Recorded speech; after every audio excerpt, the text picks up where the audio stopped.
Yes, Coffee Conversations with Greg J is on. How are you today? How are you? How are you? How are you? Yeah, what a great day.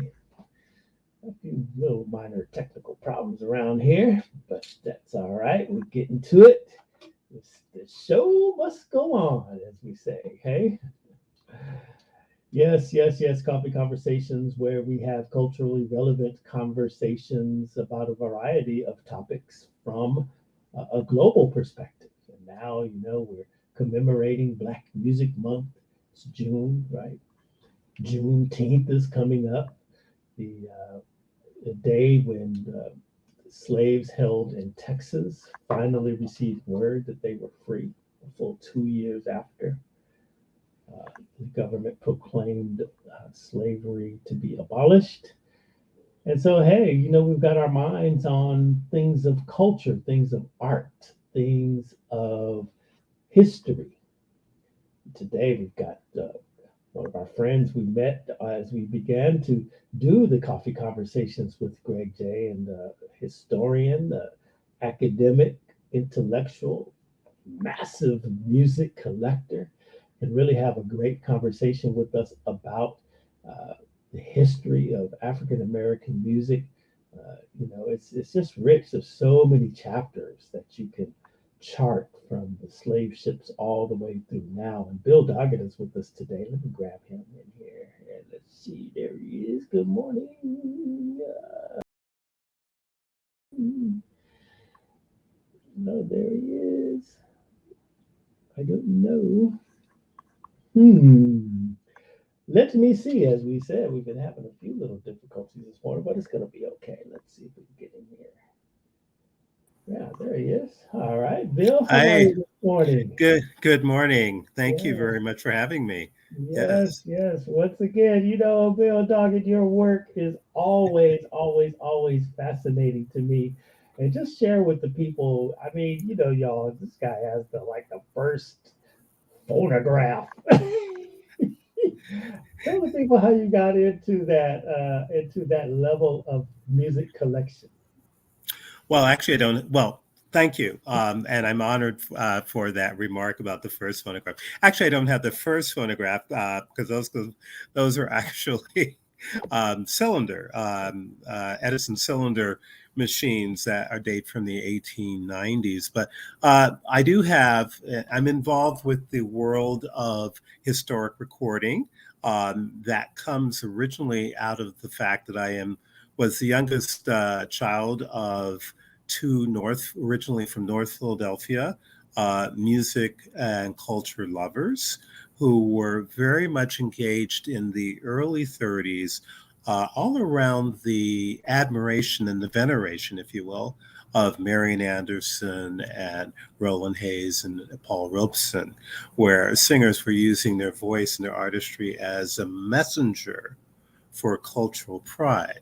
And of course, the Negro spiritual is at the source of that messaging of cultural pride. So it started there. It started when I was about 6.5, 7, as a collector, and actually as a.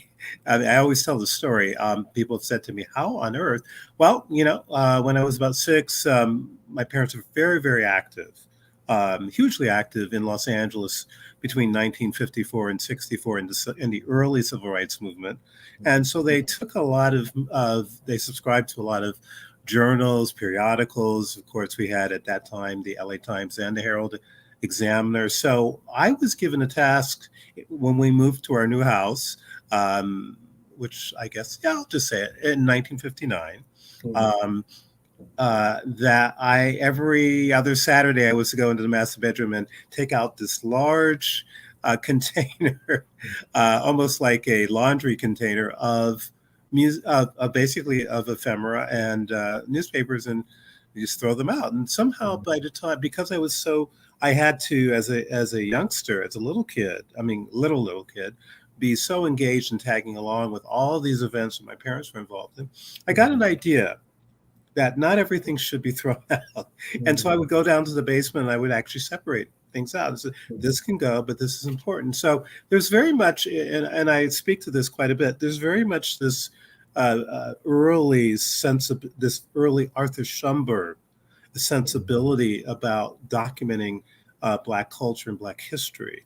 I was very clear that in this time period, especially 1959 to 61, that I was in the midst of something important. So that's where it began. And the recordings, were part of the documentation, if you will. And there's more to the story, but I'll stop there. Sure, Bill. It's interesting because if you looked at 1890, I was thinking, did Black folks even own the cylinders? No, and I can speak to that. Yeah. No, very importantly, recordings, let's see, how would I say this? The phonograph, Mm-hmm. The Edison cylinder, and later 1900 to 1905, the flat disc, the Victor machines, the Columbia machines. These were adult toys of the era. These were the iPhone, the iPad, the laptops. They were created expressly for white wealthy consumption as new toys. The recordings, Edison, the cylinders first, then the flat disc, Victor, Columbia, Berliners further. They were all documentations of what was going on in the popular American theater. So what was very popular, in fact, what was over the top popular, was the minstrel show in particular. This was on Broadway. This was on every regional theater. These were sellouts, and minstrel shows, as many, well, I'll describe what they are. Minstrel shows were shows of entertainment for white consumption, of white actors putting on blackface or black cork earlier, before the Civil War, and making fun of enslaved Africans with these over-the-top comedic skits that after the Civil War, and especially after Reconstruction, became very derisive and very diminishing culturally. I mean, and the challenge is that for African American actors, and there were many at the dawn of the 20th century, was that they had to even be more over the top, extreme, and ridiculous. The whole idea of the watermelon, the fried chicken, the big lips, the white, all of the huge stereotypes are at the center of that. So what happens in recorded sound? And this is something I specialize in, the thought, the theme of the role of technology, in particular entertainment technology, at the dawn of recorded sound, to message, to commercialize the sense of messaging in sound recordings of this. That's exactly what happened. These record companies signed, like they would today, or like, you think back in the day, like signing the Temptations or Aretha Franklin. These record company executives signed to their labels the most popular minstrel show actors to recreate, if you will, their greatest hits on these discs. And these discs were never intended for African American consumption because, one, African Americans were still in the South, mostly still, I'm going to say, post-Reconstruction with the Jim Crow, as of in 1896, they were re-enslaved. Most African, with the exception of the African Americans who had managed to leave the South and go west, in particular to Tulsa, and then those who went north to New York and to Boston, with the exception of those, most African Americans were sharecroppers. They did not have the money or the opportunity to have the phonograph between 1895 to, let's say, 1919, as the Great Migration happens between 1914 and 1918, and African Americans move north. Then you see a market purchase, or not a market purchase. I'm going to say an interest, as well as an ability, a financial ability, to purchase, the basic machine. But the recordings at the dawn of recorded sound are all of this extraordinary messaging of what? The minstrel show. And what is the minstrel show in many ways by 1900? It is a regurgitation and a reaffirmation, if you will, of the Lost Cause Confederacy nostalgia.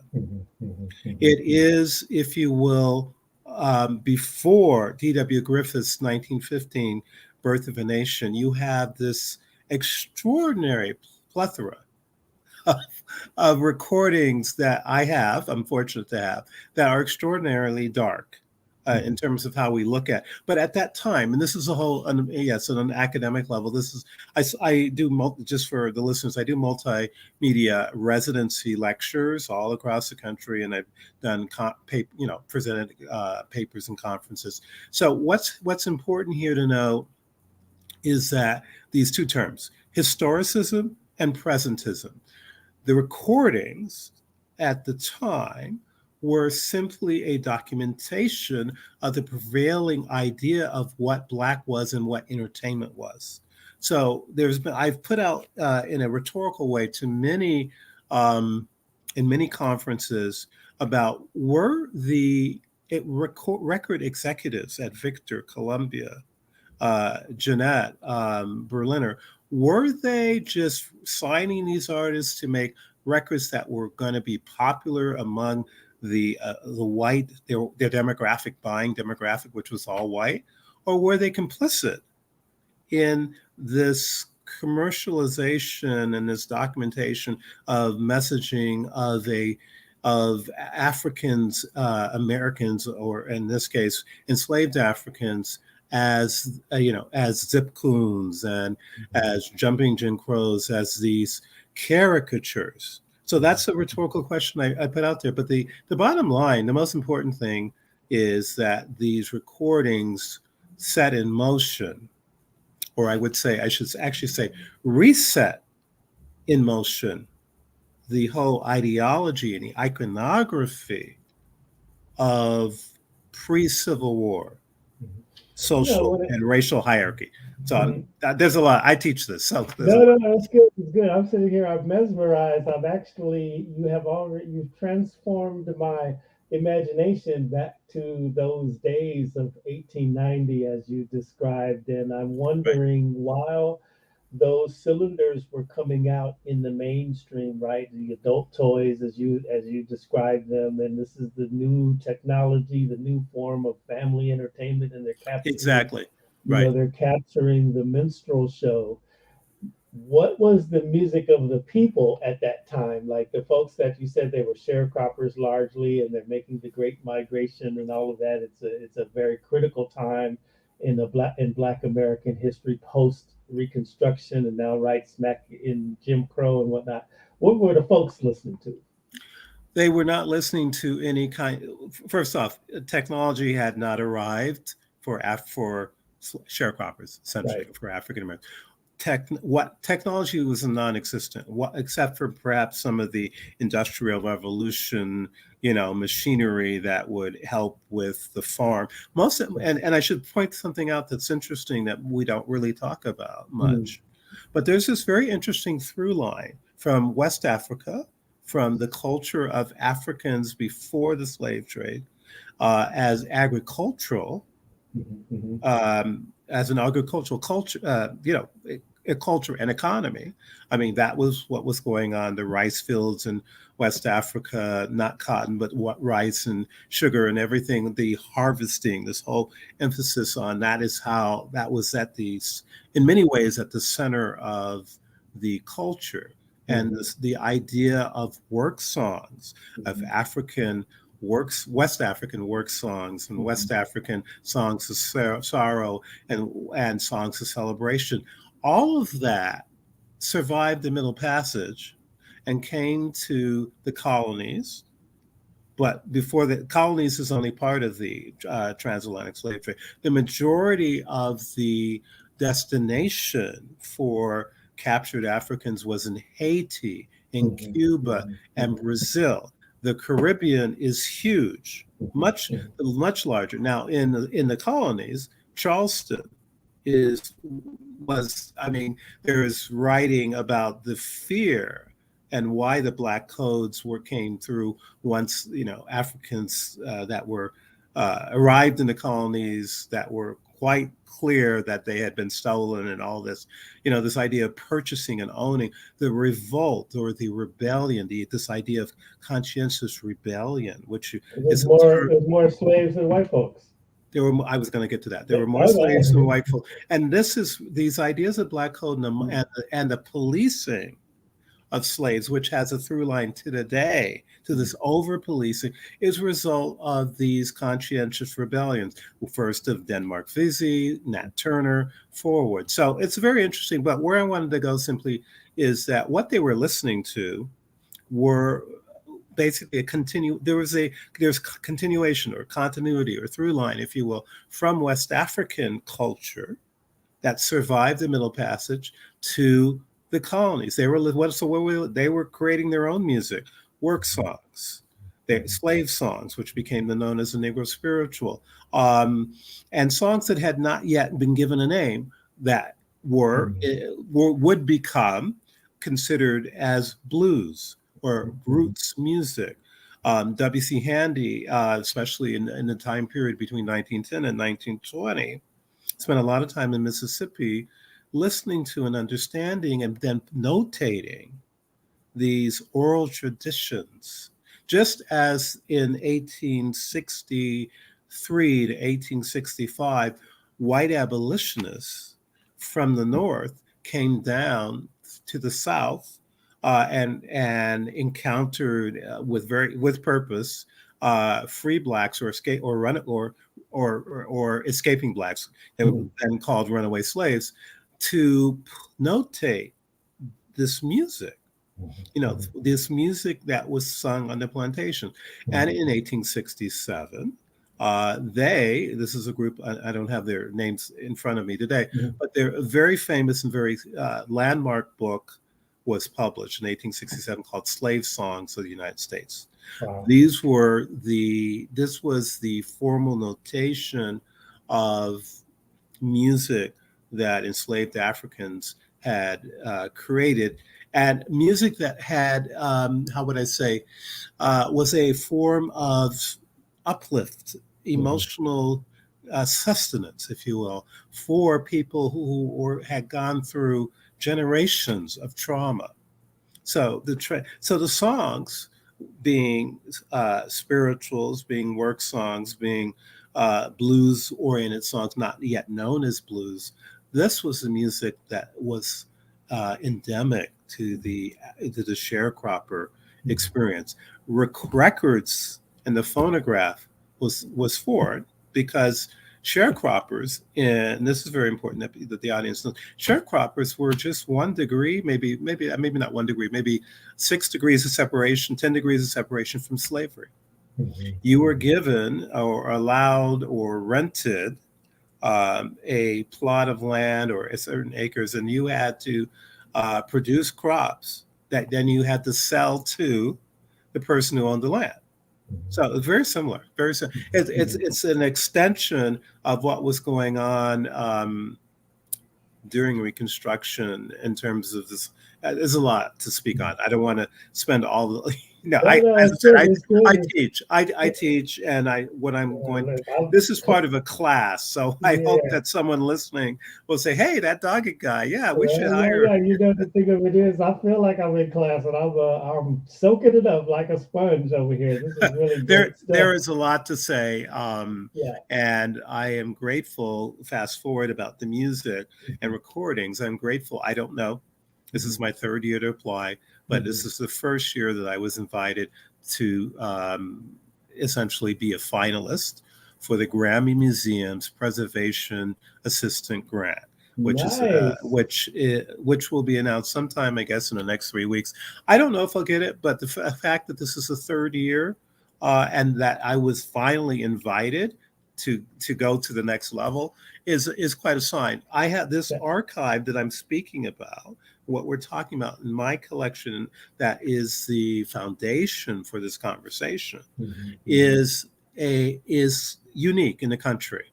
mhm. That You is know, to say that there are very few African American uh, historians and academics and archivists that have created an archive specific expressly around the documentation of ideas around race and race mhm. consciousness at the dawn of recorded sound. So I have done, so what's here is a treasure chest specifically looking about how was the idea of race? How do we come to experience race through technology and the technology of entertainment and recorded sound? Well, Bill, it is interesting that you bring up the Grammy Museum because I was just there on this past Friday, and I was intending to ask you if you had any intersections with them.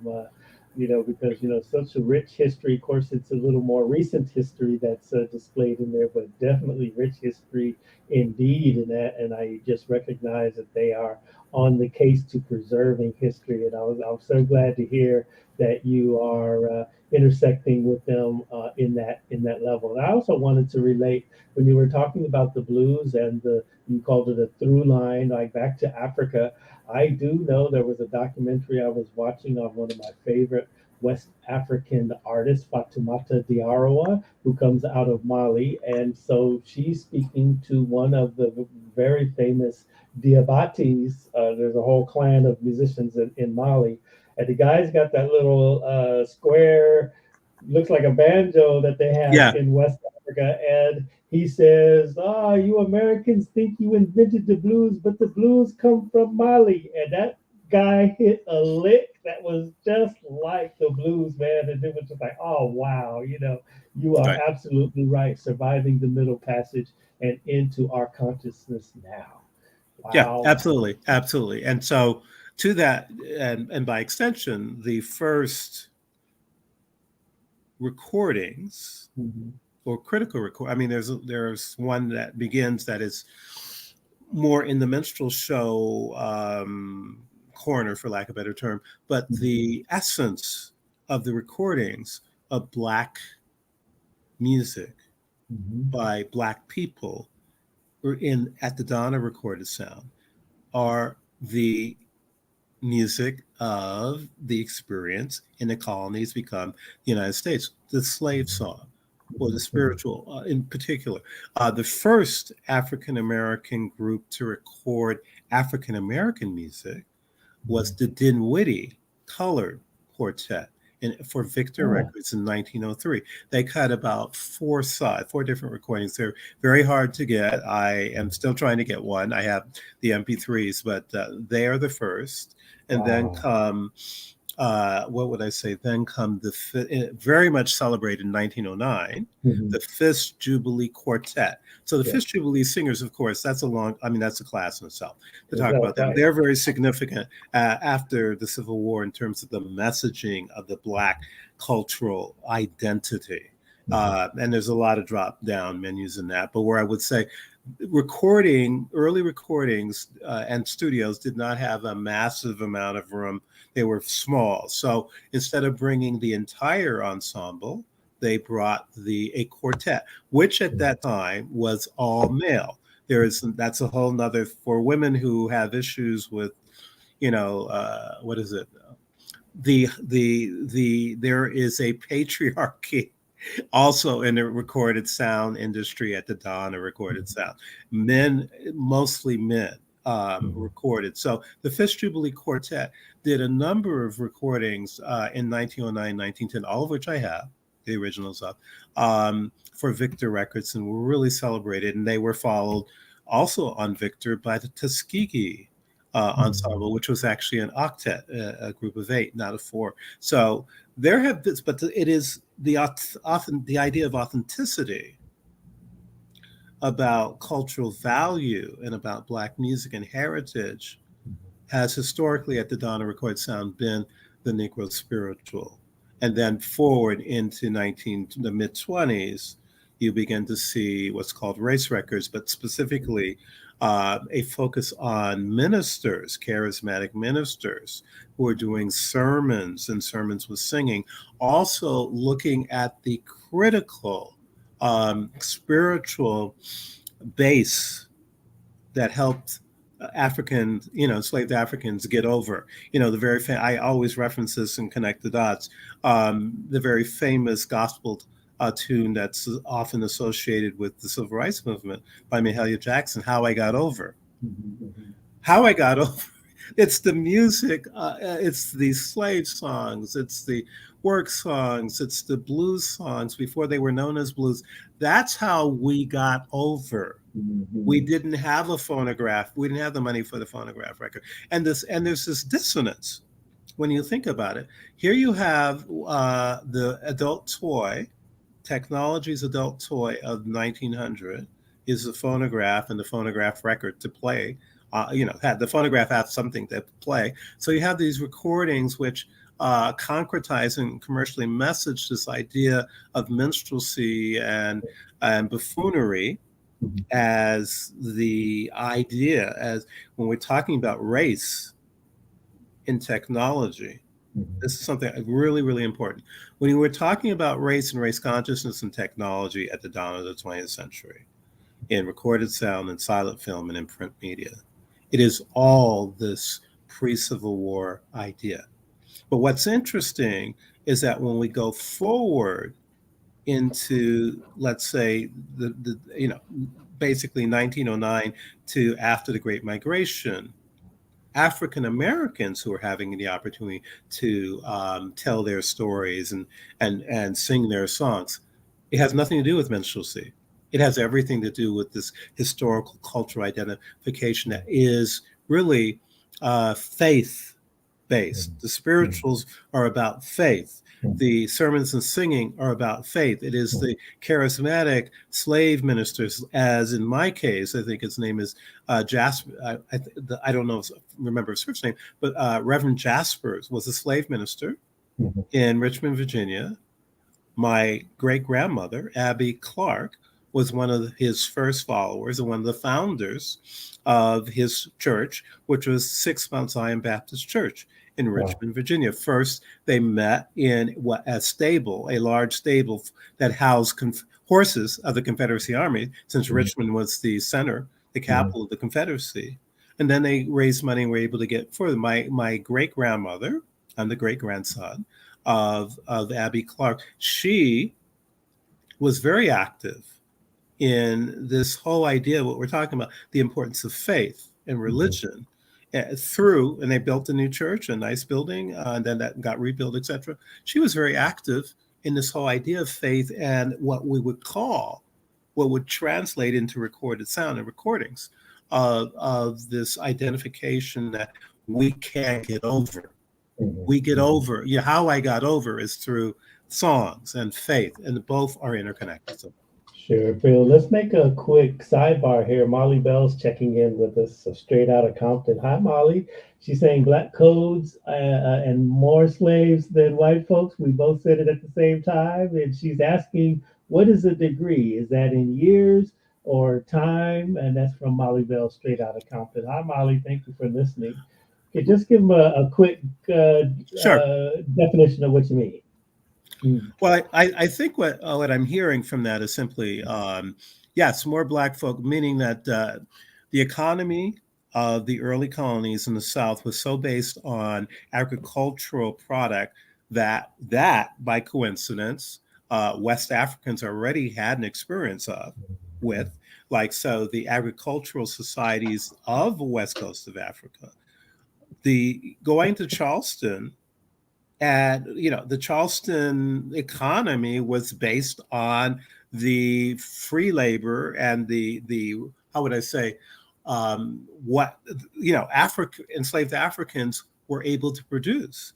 So more, they needed more, they got greedy. It's not, I hate to, that's a simple oversimplification, but those owners, those landowners, or white landowners who had the plantations, particularly in Charleston, needed more, or made the decision to have more and more and more and more, to buy more and more, since the more they bought, the more people they bought, the more they could produce, the more money they can make. So yes, there was that. And then of course, all of these people were not dumb or pagan or stupid. Right. They spoke different languages, but they were very clear that I ain't having this.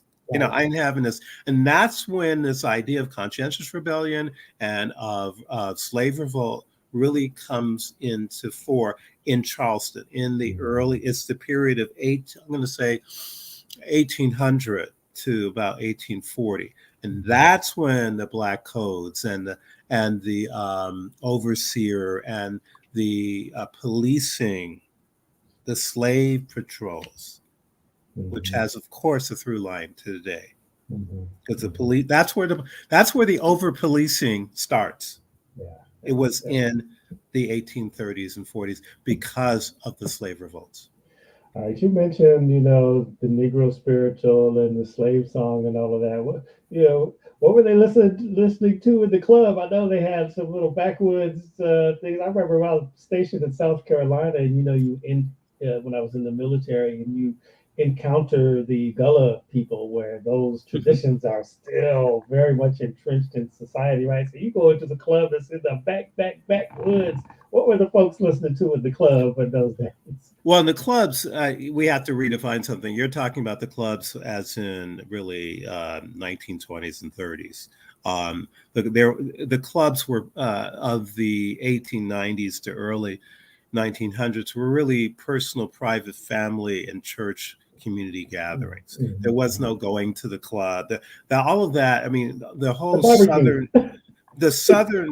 tours. The best. There was a whole group of tours beginning in like 1918, 20. The what they call the Chitlin Circuit, if you will, of Black entertainers, especially blues singer Ma Rainey, Bessie Smith, Ethel Waters. All of that. You're talking actually after the Great Migration. But beforehand, it's private. It's communal. It's a communal experience. And I don't know if it's possible, but I have a really interesting, you can tell me whenever if you're interested in it. The slave song, or the Negro spiritual, that is most central to the Civil War. And it is a Civil War Negro spiritual called "Oh Freedom." Also is connected, of course, to the Civil Rights Movement. This is, I have a version of it that's really interesting, and it's part of a short film, documentary film that I've used that's really quite interesting to view. Is this a good time to share it? Yes, absolutely. Let's get it. Let's see if I can do this. I've not done this in StreamYard. I've done it on Zoom. Share screen. Let's see. It's a video file. It's in. Oh boy, this is different. Then I have it up already, but I guess this is different. Let's see if I can get this. Let's see if we can get this. Does this work? Are you seeing it? I haven't seen it yet. You should be able to. Hold on. Okay. Hold on. No, I don't think it's good. Let's see. I'm going to try. I'm sorry, folks.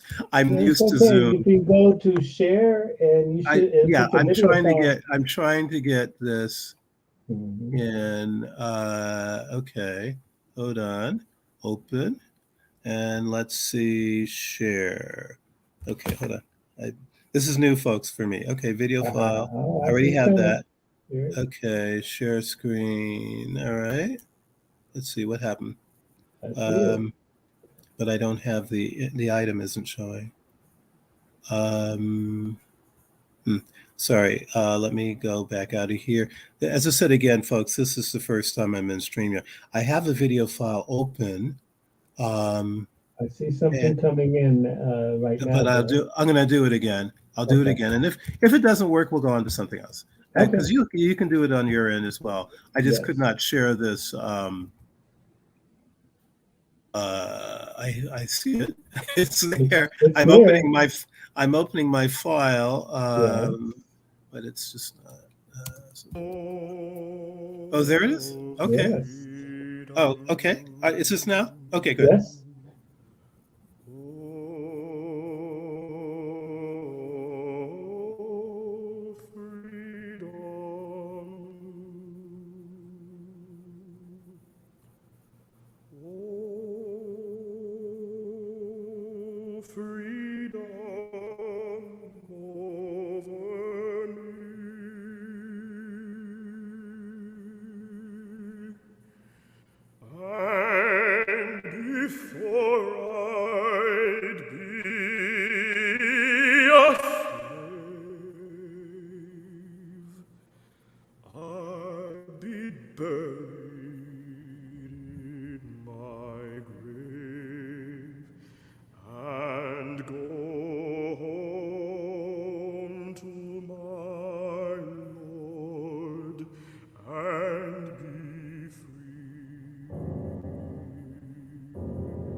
Wow, powerful stuff right there, Bill Doggett. Yeah, wow. Thank Tell us a you. little bit about that. What Sure. year is that from?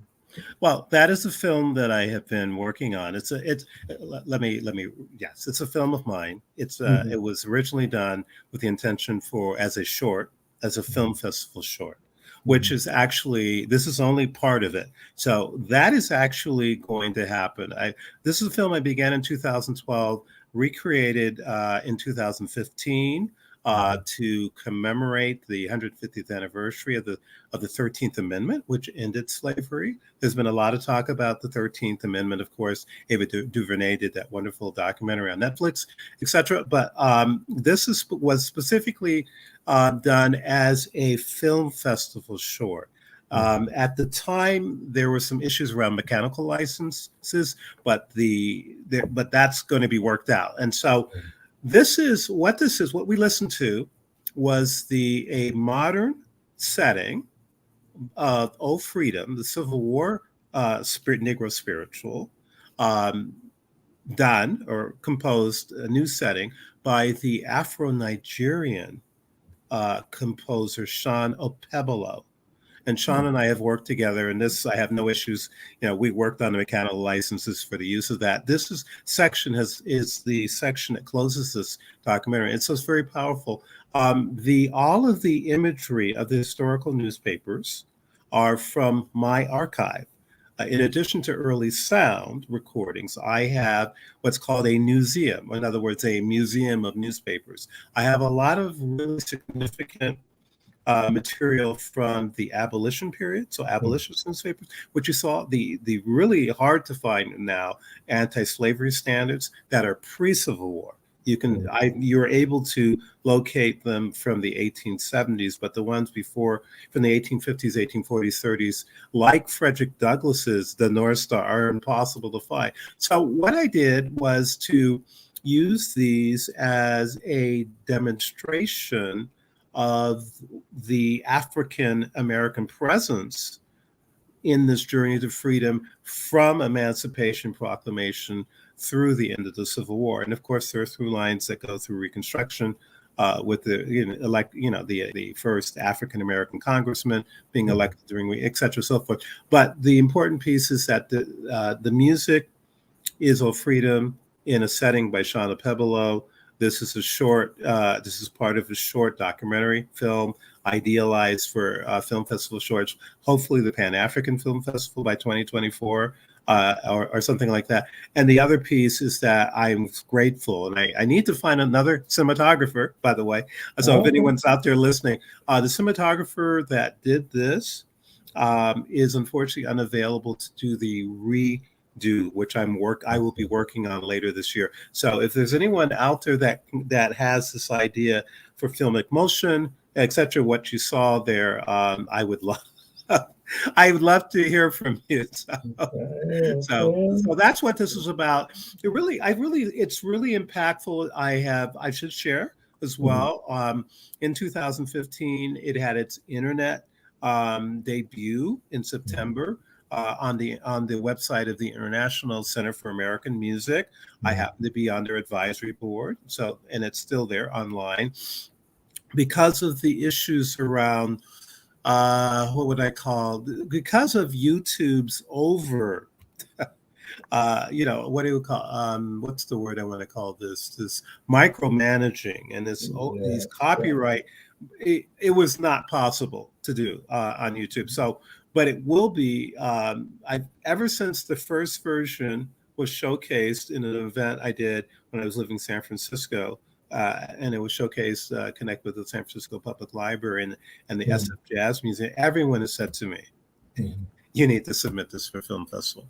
Yeah, So yeah, that's what that's all about, and I think it's I think it's very powerful and important to view that yeah. in this time of Juneteenth, Mhm. in this time post George Floyd, in Mhm. this time of Black Music Month. It all connects. All right, all right. Let's fast forward with the time we have left to the Harlem Renaissance. Now we're Yes, popping. You're the one who shared with me the gentleman. What's his name? Harry Pace. Wow, that was a fascinating story, which I still tell that story to my music industry friends all the time. now. It's just a fascinating stuff. But man, Harlem Renaissance is popping. We're just culturally emerging. Talk about it. Right. Yeah. The Harlem Renaissance is essentially the flowering, cultural flowering of the and statement of affirmation of blackness and black culture as blacks move from the Deep South, being finished, fed up. We're not. I'm not having any more of this with the black. With not only black codes, but with Jim Crow and everything and lynchings. People just en masse said that enough. So African Americans moved north to many cities, to East St. Louis, to Chicago, to New York, to Boston, also to Los Angeles. And the Harlem Renaissance, and to Tulsa, very important. Tulsa is huge. Tulsa before May 30th, 31st, 1921, is the most prominent, successful, what do I want to call it? City on the hill, the city of gold on the hill. It is where many ambitious African-American entrepreneurs settled and created businesses and created an entire, basically, how would I say this? They created the first Harlem. Before there was Harlem of the Harlem Renaissance, there was Tulsa. And this is very important to talk about because people don't realize that until recently. Yes, Tulsa was as prominent, if not more prominent, than Harlem between 1920 and 29. But of course, it was destroyed, so we do not, and there's not a lot until recently, and not a lot of documentation. But Harlem is really a showcase. It is where a lot of very gifted, culturally gifted people with ideas about blackness chose all to come together and be there. And the Harlem Renaissance, of course, is God. What is it? It is all of this idea of. It's really about I really come back to this. This is very central. The affirmation of blackness and black culture and the beauty of black culture, at contrast to the whole world of the early phonograph and early phonograph records and the minstrelsy. This was an affirmation of the new Negro, of the value of Black people having culture. That was something to be proudful about. So you have writings of the New Negro by Alan Locke. You have all of this really interesting creative writing, poetry by Conte Callan, Claude McKay, Langston Hughes, who else? Richard Nugent. You have, the musicians, Duke Ellington, Cab Calloway, Holst. I mean, those are the two most famous. And then you have important places like Small's Paradise and the Cotton Club. And you have painters, critical painters like Aaron Douglas, and of course, Zora Neale Hurston. Women are very active on this, but it's a very important time of expression, of authenticity of what is Black. And there's music, there's art, there's literature, there's poetry, there's dance. It's all there, and there's a lot more I can speak about. That there's a hidden side of the Harlem Renaissance, unfortunately hidden, but it's been written about a lot more these days. So. I really love that era, and W.E.B. Du Bois. It's just the thoughts, that are coming out. Marcus Garvey. There's like so many. It's this explosion of culture, right, emanating from Black America and essential to our time now. My first radio show ever was playing music of the 20s, 30s, and 40s big band, and I focused on Black music. I was at a Pasadena City College, and it was student run in those days, and they wanted big band. And I remember having a conversation with the leader of the radio station, who said my music was not big band music, that I was playing out there. It's like, what are you talking about? It's like Duke Ellington is the center of the whole genre, It's like, and so we see this as an important time of musical expression.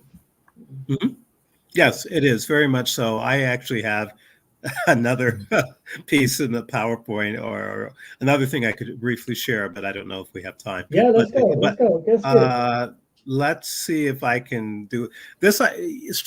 Every I want to share something. How do I say this? A disclaimer, everyone. I do Zoom. Okay, so I'm expert at Zoom. I have never done StreamYard with these, so I apologize It's all right. for. We're going to make it all happen. Yeah. We're Okay. giving So the people what they want. let me try this again. And this is a very interesting piece that speaks to everything. This is actually from one of my lectures for. I was an artist scholar, 2020, 2021 for the Manhattan School of Music. And this was from one of my presentations on that was titled Harlem, the Lost Generation, dealing with classically trained Black singers emerging at the end of World War One into the 1920s. The world of Black singing and Black classical music before George Gershwin's 1935 Porgy and Bess. Again, another course. I really, if there's anyone out there that wants to lobby for me to teach whatever, Cal State, whatever, I am game. I'm in the game. So let me try this again. I don't know if it's going to work, Yeah, but we'll you try. never know, there, Bill It's Doggett. also We got short. friends in It's high places around here. Yeah, it's short. Let me see Okay. if I can find it. I think It's it's really fantastic, Bill, that the amount of history and culture and knowledge that you have. And, we should work together to get some lectures and presentations, live, get some of our people who support with resources, the arts and culture to get you, whatever it needs to happen to get you into these spaces where we can gather the people together, and we can see all of your exhibits, hear the music, and gain this valuable, valuable knowledge that Bill Thank Doggett you, likes to have. Let's thank go to you, work. thank you. Let me just continue to try. I'm Mhm. looking. No, as I said, this is already ready to go in PowerPoint, but I don't know how to open my PowerPoint in StreamYard. So Okay. I am looking for this the old-fashioned way. You'll have to excuse me. I would like to, let's see if I hold on. I'm going to While you're be doing that, I'm just going to read this comment from Molly sure, Bell. She's please. thanking Bill Doggett.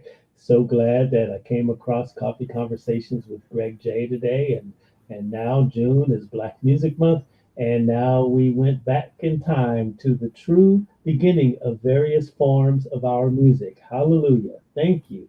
Got to take some seniors to vote. They're waiting for her and watching this Yeah. with her. Okay, that's good. Yes, thank both of you. She's saying Molly Bell, straight out of Compton. Thank you so much, there, Molly. You know it. Today is election day out here, so y'all do gotta vote, right? You can get this Yes. get this on demand at Coffee Conversations with Greg J. Get it on our podcast, the audio, and just on YouTube, even. So just when you gain an opportunity, y'all, after you cast your vote, go get your beverage, sit down, put your headphones on, and we're right here. Bill Doggett, music historian. Right. Thank you. I am almost there. I am going through. It has to be here. Hopefully, it's here. As I said again, it's ready in my PowerPoint, but I don't know how to open that in here. It's got to be nearby. So I do apologize, everyone. Hmm. I will recognize it if it's in my in. Let's. We're almost there. We're almost there. We're All almost there. right. And if we don't, I will. We'll talk about some We'll other figure it things. out. Yeah. There are other Let me, things. We're let me talking about ask the you a Harlem. question. Please go ahead, I Wellum. was having a conversation. We are talking about 50 years of hip hop nowadays. And Mm-hmm. so there is a discussion on whether is it 50 years of hip hop or 50 years of rap. And we were discussing this on one of our shows with some of the leaders of the emergence of West Coast hip hop, and we began to talk about rhyming in lyricism going back to slave songs, going back to Mm-hmm. songs from West Africa. Do you see that in the records that you have? Are you hearing rhyming and signifying and all of that, or how do you make that connection? The rhyming idea is all of that is really, frankly, rhyming and all that's coming from my perception out of the idea. I hate to say this, Black comedy and Black comedy in the 20s and 30s is all based on minstrelsy. It's a regurgitation in by us of the roots of making fun of ourselves. Sanford and Son, uh, Red Fox and Sanford and Son have roots in blackface minstrelsy. That's very controversial, but it is actually true. So I am really, um, I say to people, check out your roots. I mean, what is it? Who did the revolution will not be televised? Gil Scott-Heron. Gil Scott-Heron is probably the most important person to look at when we're talking about hip hop and music and performance art and open mic. Gil Scott-Heron is really the first to blend poetry and spoken word and music. I mean, perhaps he's the most famous, let's say. There are others, certainly others working in the 50s that probably did similar, like one-man show performance art pieces, that did similar. But he's bringing that forward. So the connection, for me, is the connection of rhyming is coming out of initially out of Broadway, vaudeville. There was Black Broadway in the early 1900s. But fast forward, some of this rhyming and this buffoonery is seen in the late what is her name? Something in Bubbles and something. They were a husband and wife team. No, Butterbeans and Susie. They were very active in Harlem as well in I'm going to say 1923 to about 1933. Their skit was a popular skit that you would have, making fun of each other and all that, the rhyming piece. Then that fast forwards into film, and you have in the 40s Montan Moreland, who does rhyming, but it's comedic at that time. But then it takes on another form, obviously, later in music. As I said, Gil Scott-Heron perhaps doesn't rhyme. It's not so focused on rhyme, but it's focused on message. Message and music done with a beat, if you will, and message that I think I really, frankly, I would love to do a class on looking at the through lines from minstrelsy to Black comedy to Amos and Andy, the Amos and Andy of the 1950s, which is all Black, forward to Sanford and Son, basically Red Fox and Sanford and Son, and of course Eddie Rochester Anderson. All of there's a through line there. I wish I could show this. I have it up in PowerPoint. I don't know if that will work. Let me see. You can't see the PowerPoint. Okay, yeah, it's open in my PowerPoint. Let me try. Let me see what it's. Hold on 1 second. See if it has a name. No, it doesn't have a name to it. Let me just try one more thing. If I don't do the right file, we'll do something similar. That would be interesting to see. God, I wish I knew how to do this on StreamYard. If you can drop that PowerPoint into one of the tabs on Chrome, you should be able to share that Chrome tab. Okay, I'm looking. This should be. I will be with you in a minute. In worst case scenario, we will talk about. You know what? Instead, let's do this. I'm going to do this. I'm going to talk about the intersectionality. We've been talking about Africa to the Americas. I have a clip here that I use in one of my classes, which I think is very good. So I'm going to do this one. So I added that, and there it is. It's there. Here, I'll start it right now. All right, I'll let you start. It should be auto.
So what that is a clip from The Emperor Jones, the film version of the stage play by Eugene O'Neill. This is Paul Robeson's most important early sound film, very famous film from 1933. What I did is I used this clip in particular, it's the opening titles that showcase the African drumming and the African ritual dancing that specifically morphs, as you see in that, to the African American ring shout.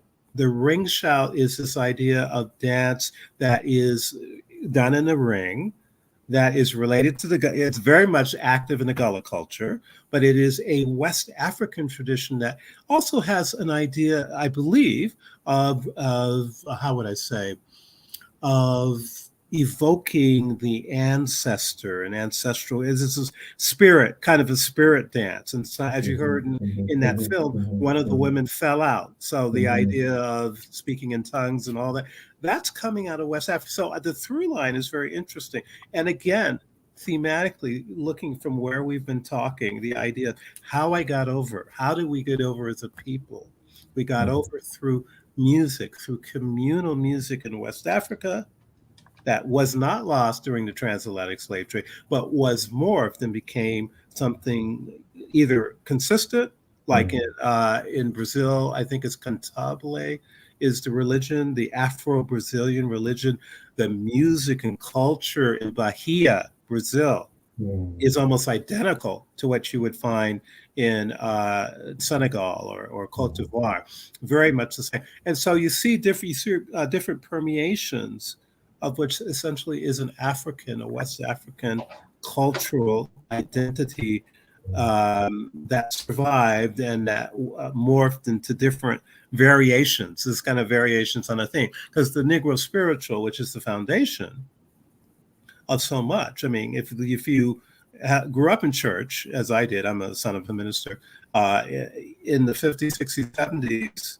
the Black church hymnal still has Negro spirituals. I mean, I use in something coming up, we are climbing Jacob's ladder, right, is critical to the whole journey from sharecropper to migration to the civil rights movement. Keep your hand on the plow, which is about farming, becomes keep your eyes on the prize. So, I mean, there's all of this interesting. I saw in that clip there, I did see the similarities. You had the drummers and the West African dancing, and then segue into the church experience. I saw that Kojic Pentecostal flavor, right? Right. Yeah.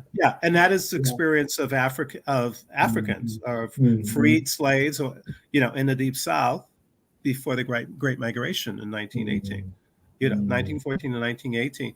The experience, what you saw in that film is really an expression of the rural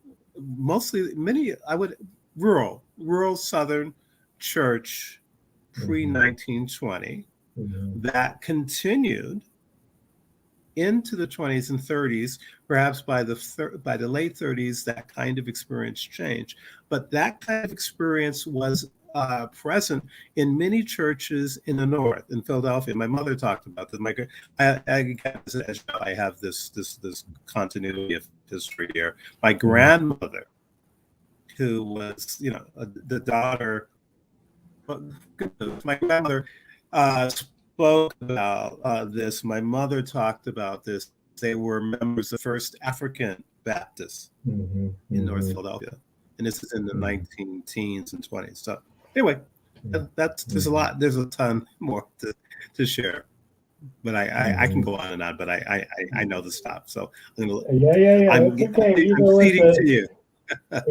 No worries. So, all right. So last, before we get out of here, I know on my little series on our social media platforms, as we feature, figures in the history of Black music, we were able to feature the first Black recording artist on in America, there they had the laughing song, and I know you made a comment on that. Tell us a little bit about the laughing song and Mr. Johnson. Sure. Yeah, there are two. George W. Johnson is actually George Washington Johnson is a was famous at the turn of the century for his whistling skills, and he was like the how would I say the managers who were signing artists to record, popular artists of the time, to record, make records for this new toy called phonograph. George W. Johnson was signed essentially by Victor Records, and then some of his recordings were syndicated onto different labels. I happen to have the two, the whistling, it's called the Whistling Coon, and then the Laughing Song. So, what I have to say about them is that they are both you will not know that it is an African American person performing. This is something very interesting, and again, part of another class. Looking at Black identity in an early recorded sound. Black identity in early recorded sound is not the minstrel show. It is not this over-the-top buffoonery that, let's say, one of the most popular recording artists, white recording artists for Victor Records from 1900 to about 1918, Collins and Harlan. They had Black voicing down as if they were Black themselves, but in the most stereotypical way, in the minstrelsy, over the top way. George W. Johnson does not. It is simply a song with lyrics. The Whistling Coon is a song with lyrics, which is really kind of diminishing. I mean, it's what was done, and he had to sing to make a record. But when you look at it today, so why? Gee, he must have really had a challenge to have to sing this song and record it and be famous for this song about calling himself a coon. But that's what people did. The laughing song is different. It's just a series of laughs. It's really good, and then there's whistling in it. I have I think it's originally a Victor 78. I have the Zonophone syndicated version. Sometimes a very popular record. The record company who held the rights to the original would syndicate it to different labels, and so that's it. But he was important. He has a backstory. He got into trouble. Again, everybody has a story how they got over. That was a high period of his life, but he had some problems with the law, so he disappeared, and I'm not sure how he died, but that was he was the first. Actually, he's not the first. It is actually Walker's and Williams, George Walker and Burt Williams recorded. I believe 1899, 1900, and super rare recordings. And they were doing, they are the first Black artists to record Black song. This is a whole conversation about Black Broadway. That's another thing I teach. But Walker's and Williams, very huge. They're the most important Black minstrel or vaudeville group at the dawn of the 20th century. George Walker dies around 1907, unfortunately, and Williams goes on his own, and becomes bigger than life. But yeah, Williams and Walker. And then, of course, also Bob Cole and J. Rosamond Johnson. The two, Williams and Walker and Cole and Johnson, are the two most important Black teams in vaudeville and in musical theater at the turn of the century. They, in their music, changed the lyrics to these over-the-top, very derogative terms. They took out coon and put Negro. They used color instead of nigger.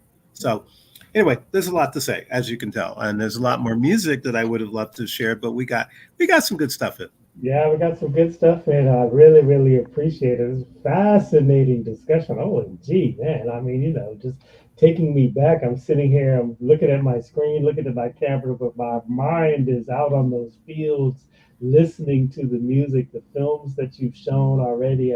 Took my soul right to those times, and I feel you 100%, Bill. Thank you so much for sharing.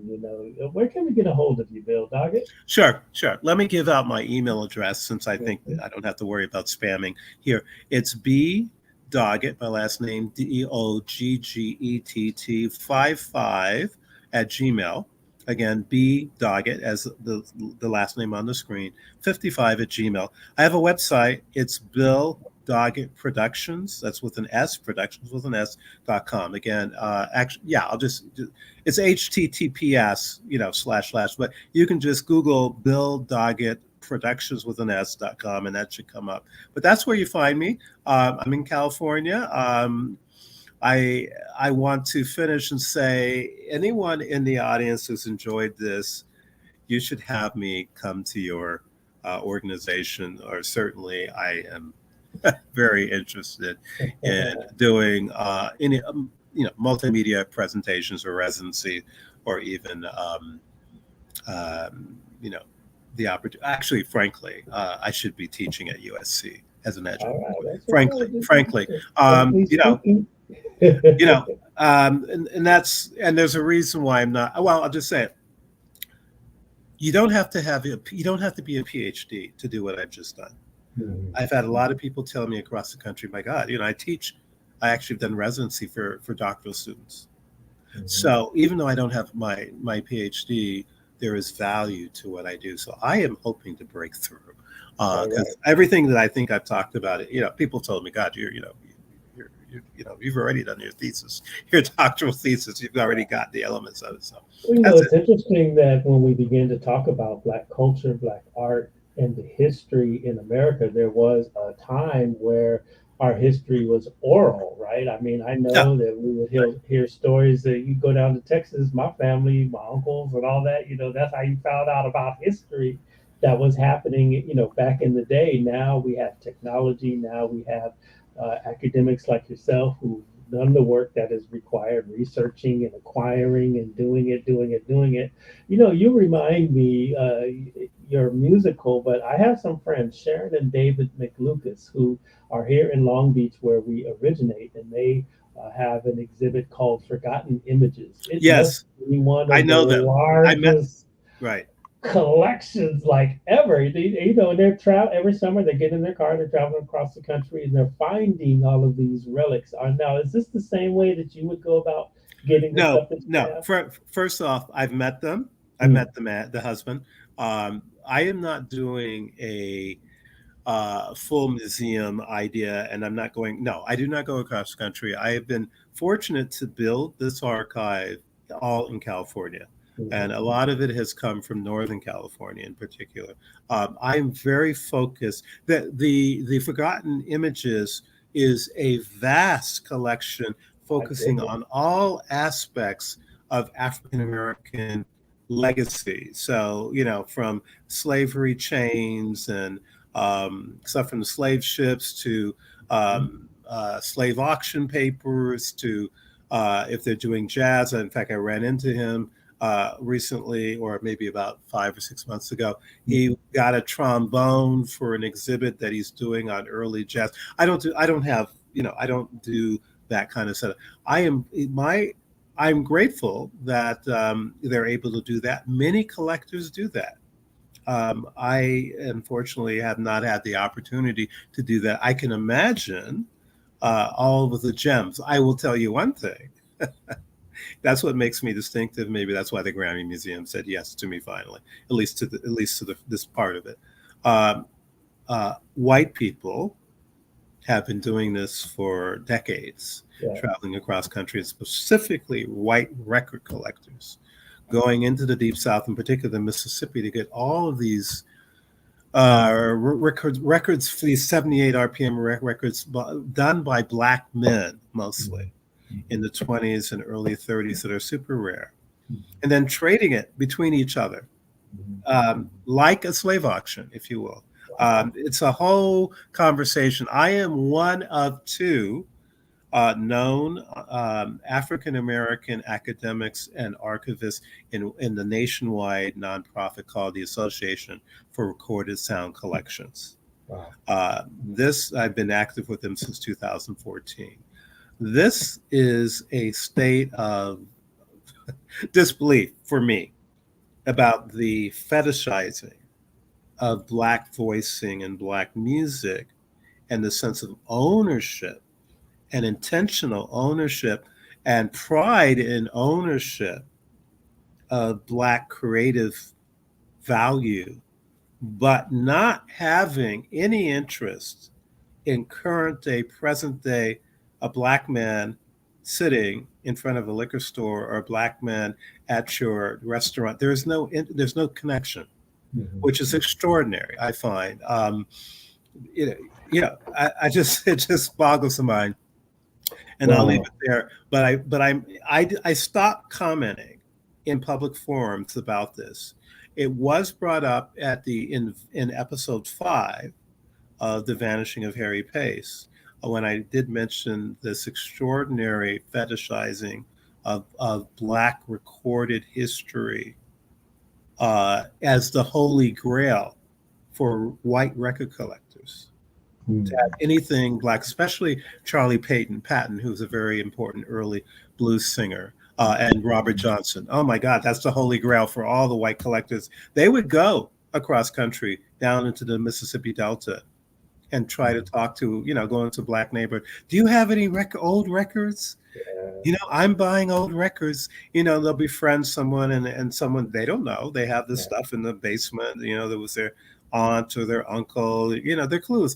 Oh, I'd love to have these. Oh, how much do you want them? I'll give it to you for $1. And then they resell them for $5,000. Wow. Yeah, and especially one. There's a famous story. John Tefteller in Grants Pass. Or hello. Oh, I'm sorry. I thought something happened with my computer. There's a famous white collector. Now, I have to give him credit. He is one of the most important documenters and collectors of Black blues music in the world. He's famous. Famously, in 2016, I don't remember the artist. There was a what was it? A Jeanette record, a Jeanette or Paramount. It was a Paramount '78, a race record by a Black male artist, blues singer, who was working in the period of 1926 to 28. He only did a couple sides. This record was bought at auction. This was on eBay. This record was bought at auction like a decade or two earlier by someone who decided to put it up on eBay. This record, this man perhaps got no more than $20, $25 for his recorded sessions. This is only one record. It's two sides, two songs. That record ended up closing on eBay to John Tefteller for $16,000. Oh my goodness. So the man and his family and his ancestors, and he was, he came out of slavery. He's a child of a slave, an ex-slave. His entire ancestry never saw $16,000. But here is a privileged white man who is able to buy these records, who's famous across the world. I'll pay more than anybody. I don't know where he gets his money, but this idea of ownership, pride of ownership, and the inevitable through line that I make to the same pride of ownership of the sturdy Black slave, if you will, the male slave, the prioritization of the really healthy, strong, muscular male slave. He's worth much more at auction than these others. Same thing for me. Because of and what makes it more striking is the disconnect to African Americans, to actually real time Black African Americans. We're not talking about people who are have Black friends. We're talking about people who are maybe right of center, who are will walk on the other side of the street if they saw a Black youth coming towards them. I mean, so it's really it's fascinating in the darkest way possible. And I'll leave it there. Yeah, very, very fascinating psychology right there. Thank you so much, Bill Doggett. Man, this is great. I mean, Black Music Month, getting a deep history lesson right here, Coffee Conversations with Greg J. You guys can check this out on demand on our Facebook page, Coffee Conversations with Greg J. Over there on Beach City Perspective and Beach City Radio. Probably over there on the Coffee Company page also. It's on YouTube as well, Coffee Conversations with Greg J. You can get it on Beach City Radio, beachcityradio.com. Check out our new community news platform from a global perspective. And then we'll repurpose this audio for the podcast network. You can get it on Spreaker, iHeart, Spotify, just wherever. Just punch it in. Coffee Conversations with Greg J. Thursday, we're coming back with more on the creative economy as the executive director of Community Build over there in Lamert Park is joining us with Lula Washington of the world famous Lula Washington Dance Company. And we're going to talk about the creative economy, classical music, classical dance, preserving arts and culture in our community. And that's what we're all about here. Coffee Conversations with Greg J. Dream Creator Studio, Beach City Radio, Hannibal Media Group. This is at our center, promoting arts and culture. Any last words to the people? Yes. Happy Juneteenth. Happy Black Music Month.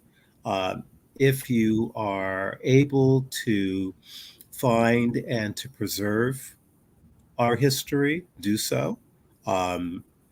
We need to be, as I am a model for many, may we go forward in telling our stories, and may we lead the pack, if you will, on telling Black lived experience stories. That is so important in the larger field.